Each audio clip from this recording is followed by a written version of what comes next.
Hello Gemini, Sun, Moon Rising and Venus Signs. Kamusta kayo? Sana po ay nasa mabuti kayong kalagayan. Welcome back po sa Star Tarot. Kung bago kayo dito, welcome din kayo.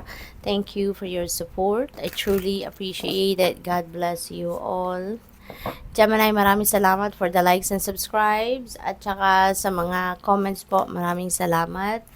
Empress, no? Yung paunang mensahe ninyo, Empress energy. Napakaganda nitong energy, no? Pagdating sa money, career, and finances. Kasi si Empress is a very abundant and prosperous energy. Kaya magkakaroon kayo ng abundance, magkakaroon kayo ng prosperity sa ngayon. May mga blessings, no? Financial blessings na dadating sa inyo. At ito yung magbibigay ng pagbabagong mukha. Kumbaga, financial landscape, mababago ito and it's going to be more, you're going to be more, tawag dito, yung maluwag, kumbaga, pagdating sa kaperahang aspect, which is really good. This is also mother archetype, si Empress. Kaya baka ang iba sa inyo dito, they taking care of your family hands-on, or baka kayo ay, buntes siguro, no? Buntes or baka kayo ay malapit ng mga anak, no? We have Hanged Man. Ayan. So, stagnant energy ito. Pisces. I mean, Gemini. Siguro mayroon din kayo mga dealings with Pisces, no? Or may mga placements kayo sa chart ninyo na Pisces, kaya sumingit talaga si Pisces. So, as I said, ito, stagnant energy. So, maybe, kailangan ninyong magpahinga muna, kailangan ninyong magmuni-muni muna, introspection, reflection, kaya, kumbaga, nagkakaroon, kung ano man ang mga ginagawa ninyo ngayon, maaring nagkakaroon ng mga delays, no? Para huminto ka muna magtrabaho, huminto ka muna sa pagiging busy, sa kung ano man ang mga bagay na pinagkakaabalahan ninyo para makapag-replenish din kayo ng lost energy ninyo, or baka para magkaroon ng kalinawan ng inyong isipan, no? Kasi baka mayroong mga guidance dito, no, na maririnig din nyo pag nagnilay-nilay kayo, nagmuni-muni kayo, no? What else? We have Three of Swords. Wow, this is heartache, Gemini. Meron kayong heartbreak, no? May nangyari, pero hindi ito masyadong recent, no? Hindi ito masyadong recent. Maaaring medyo medyo few weeks na or few months na nangyari kung ano man ang sitwasyon na to, pero hanggang ngayon hindi pa rin kayo nakaka-get over, no, sa sitwasyon na yan. Siguro hindi pa masyadong nagsisink in, no, sa inyo ang nangyari rito. At parang hindi pa ninyo to natatanggap talaga. Kaya meron pang sakit, no? May dugo-dugo pa, kaya pwedeng hanggang ngayon iniiyakan nyo pa rin yan, hanggang ngayon galit pa rin kayo, hanggang ngayon, alam mo yun, hindi pa ninyo na-overcome ang sitwasyon na ito. But, it takes time to heal talaga, Gemini. So, you need patience, 'di ba? At saka pagdasal ninyo 'yan para maalis na kayo sa negative emotions, negative energies na to, para mas maging masaya na muli kayo, maging maganda ng muli ang takbo ng buhay ninyo, maalis na kayo sa ganitong energy. Kasi maaring, ayan, masama pa rin ang inyong loob, 'di ba? Maaring hindi nakakatulog at nakakakain ng maayos pang iba sa inyo dahil sa heartache or heartbreak na ito. 'Di ba? Uh, Time will come, no, that you'll be able to move on, but you need to help yourself as well na makapag-move on kayo. Otherwise, 'di ba? Kayo lang din naman dito ang mahihirapan, no? Kayo lang din naman ang magiging malungkot, 'di ba? Kaya pag-isipan ninyong mabuti, no? Pag-isipan ninyong mabuti, 'wag na nating balikan. Wag na natin balik-balikan pa ang sama ng loob, 'di ba? At as much as possible, ang isipin ninyo kung paano kayo makakapag-move on and makakapag-move forward, no? Pag-aralan at pag-aralan tanggapin, no? Doon magsisimula 'yun eh. Kung matanggap niyo na sadyang ganun talaga ang buhay, 'di ba? At acceptance, forgiveness, it will come naturally kapag handa na kayo, no? What else? we have the Emperor. Ayan. So, things are going to be back in order very soon. Okay? Magiging maayos din ang lahat na maaring eventually you will realize, no, na ganun talaga.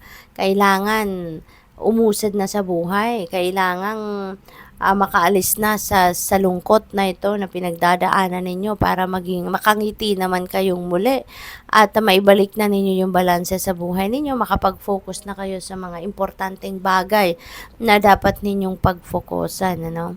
Ang iba sa inyo rito, no, good news, baka merong promotion, no, baka mapopromote ang iba sa inyo rito, or baka magkakaroon kayo rito ng opportunity para siguro magkaroon na kayo ng mas matibay na pundasyon pagdating sa inyong kaperahan, karera, trabaho, negosyo.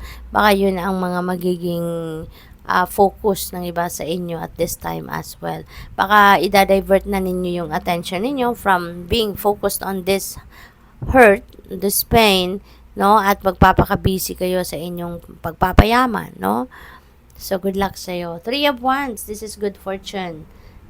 Gemini, no? So, good fortune energy. Ito, magiging maswerte kayo sa ngayon kung ano man yung mga endeavor or ventures na gusto ninyong simulan sa ngayon. Makakaasa din kayo na yan ay magsasucceed, no? Dahil, kumbaga, nasa ano kayo ngayon, nasa period of good fortune kayo at magsisimula kayo ng something. So, siswertehin kayo, no? Magiging smooth sailing ang journey na ito. Maaari din na magta-travel ang iba sa inyo rito, Gemini. Kaya mag-iingat po kayo and have fun. Ace of Wands, yan. So, meron bagong sisimulan kayong ganap. Gemini, Ace is a new beginning. So, maaring this is related to trabaho, negosyo, ganon, no? At may mga bago kayong ideya sa ngayon at yun ang gagamitin ninyo, no? Yung mga bagong ideas na to.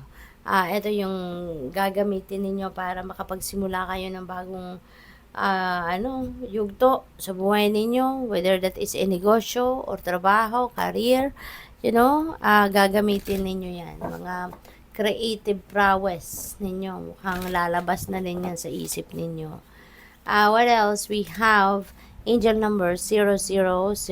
There is limitless potential, diba? So, take advantage of this habang meron kayong maraming oportunidad dyan. There's so much potential out there na maaaring maging kasangkapan ninyo para kayo ay maging matagumpay. Then, go for it, diba?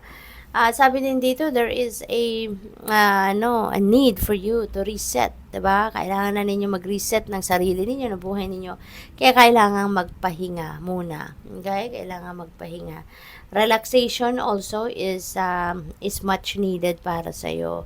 'Di ba? Para alam mo 'yun, makaluwag-luwag muna din yung isip ninyo from this Three of Swords energy. So there is success, no? And victory na naghihintay sa inyo definitely. So napakaganda.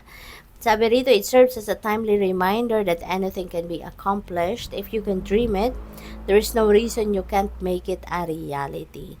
If something is in the possession of another person, it is also available to you. Kaya huwag kayong mainggit, no, sa iba. Or wag ninyong ikumpara yung kung anong meron kayo at kung anong meron ng iba. Wag ninyong ikumpara yung success ng iba sa success ninyo kasi may kanya-kanya tayong path na pinagdadaanan, hindi ba? Iba-ibang challenges natin sa buhay.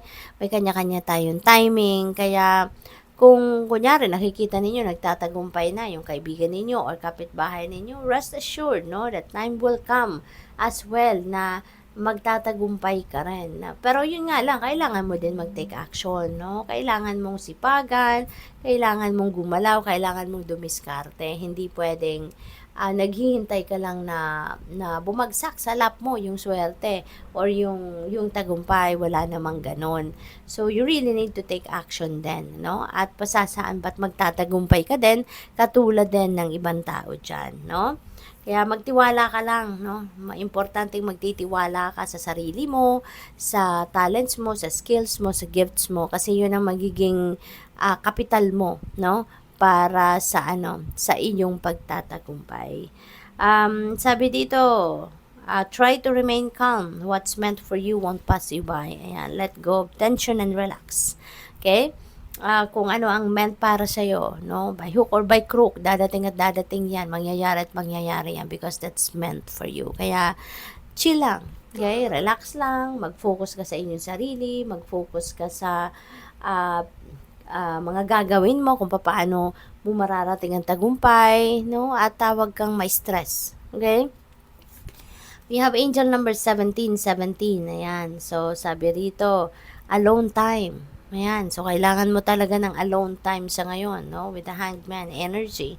Kailangan mo ng healing. Yeah, with the three of swords. So, yun ang mga mo ngayon. Yun ang siguro sa mga bagay, no? Or ilan sa mga bagay na dapat pagtuunan ng pansin.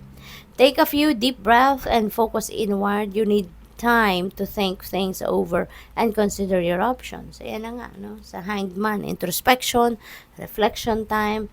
And at this time, you must rely solely on yourself. You might not believe it, but you're heading in the right direction.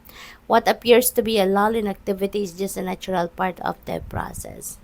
Ayan. So, inner work. No, that's what you need right now, inner work, pag-isipan ng lahat, pagmuni-munihan before you take action, pag-isipan at pagdiskartehan muna ang mga bagay-bagay para wala kayong masasayang na oras, panahon, at kapag nag-inner work din kayo, dyan din ninyo makikita, no, kung ano na ang meron sa buhay ninyo, no, that is also an opportunity for you to re-evaluate what is happening, no? So, good luck. Thank you for watching. Love and light. Namaste.